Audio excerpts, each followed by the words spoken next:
ఉత్సవాల కోసం ఈ మాలలు ప్రత్యేకంగా తయారు చేస్తుంటారు. ఈ మాలల్లో పూలే కాదు, అరుదైన వేర్లు కూడా ఉంటాయని మాలలు కట్టే లావణ్య చెప్పారు. వాడకంలో వేస్తారు. తిరుమలలో మూల విరాట్కి రోజుకు 2 సార్లు తోమాల సేవ, పుష్ప కైంకర్యం ఉంటుంది. ఈ తోమాల సేవకు వాడే పూలమాలను సాలిగ్రామం అంటారు.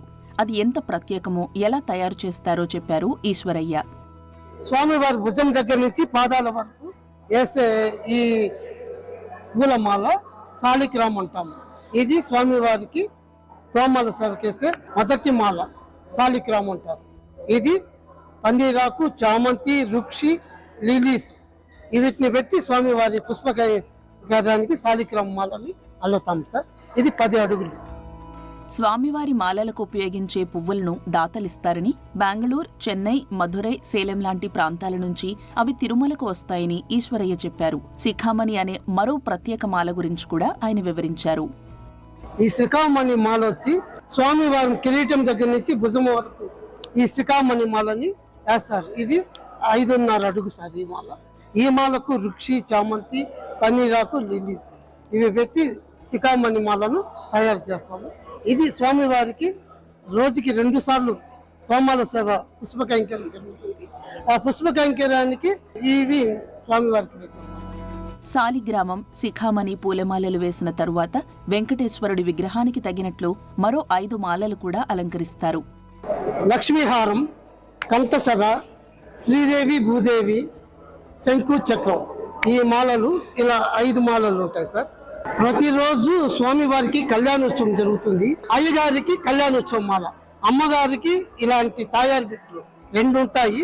ఇవి లక్ష్మీహారానికి 24 బిట్లు. ఈ చామంతి, రుక్షి, పన్నీరాకు, లిలీస్, రోజాలు ఈ 4-5 ఐటములు స్వామివారి కళ్యాణోత్సవం మాలకు వస్తుంది.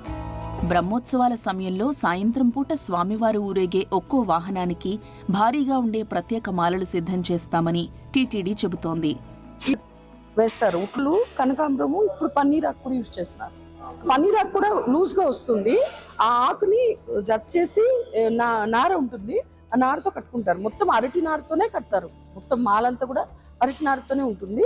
కానీ లూజ్ పూలు ఉట్టు రూపంలో వస్తుంది. ఆ ఉట్టునే మళ్ళీ ఉట్లు మాలగా వేస్తారు. దీన్ని తిరుమలలో ఏడాదికి 10,000 మాలలు తయారు చేయిస్తుంది టీటీడీ. మూల విరాట్తో పాటు ఉప ఆలయాలకు రోజుకు 200 పూలమాలలు ఉపయోగిస్తారు. సంవత్సరం స్వామివారికి ప్రతి నెల మేజర్ ఉత్సవం ఒకటి ఉంటుంది. అంటే 12 నెలలు కూడా ఉత్సవాలు ఉంటాయి. ఈ ఉత్సవాల సందర్భంగా అదనంగా సుమారు 700 నుంచి 800 నంబర్ల మాలలు ఏర్పాటు చేస్తారు. అంటే సుమారు ఒక 10,000 నంబర్ల మాలలను గత సంవత్సరం కూడా మనం ఏర్పాటు చేస్తున్నాం. వీటితో పాటు బ్రహ్మోత్సవాల సమయంలో వివిధ వాహనాలకు ఉదయం, సాయంత్రం ప్రత్యేక మాలలు అలంకరిస్తారు. ఈ వాహనాలకు కూడా సుమారు 50 వివిధ రకాల ఆకృతులతో అలాగే సైజులతో మాలలు ఏర్పాటు చేస్తాము. అంటే బ్రహ్మోత్సవం సందర్భంగా అదనంగా సుమారు 100 నంబర్ల మాలలు ఏర్పాటు చేస్తుంటారు. మనకు ప్రతినిత్యము స్వామివారికి 6 రకాల పుష్పాలు అలాగే 3 రకాల పత్రాలు వినియోగిస్తాము. ఈ అరుదైన ఉత్సవాలు సందర్భంగా సుమారు 12 రకాల సాంప్రదాయ పుష్పాలు అలాగే 6 రకాల సాంప్రదాయ పత్రాలు వినియోగిస్తాము.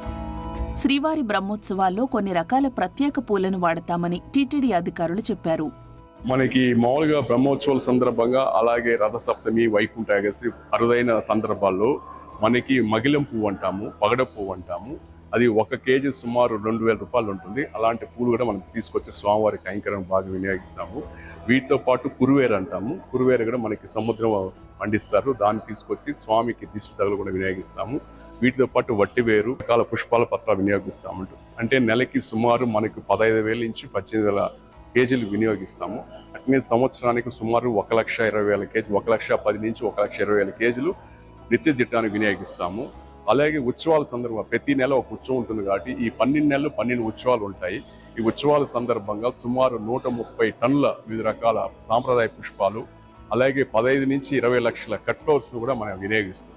ఇవన్నీ కలిపి సుమారు సంవత్సరానికి 250 టన్నుల సాంప్రదాయ పుష్పాలు అలాగే 15 నుంచి 20 లక్షల కట్ ఫ్లవర్స్ ని ఈ సంవత్సరం పొడవునా స్వామి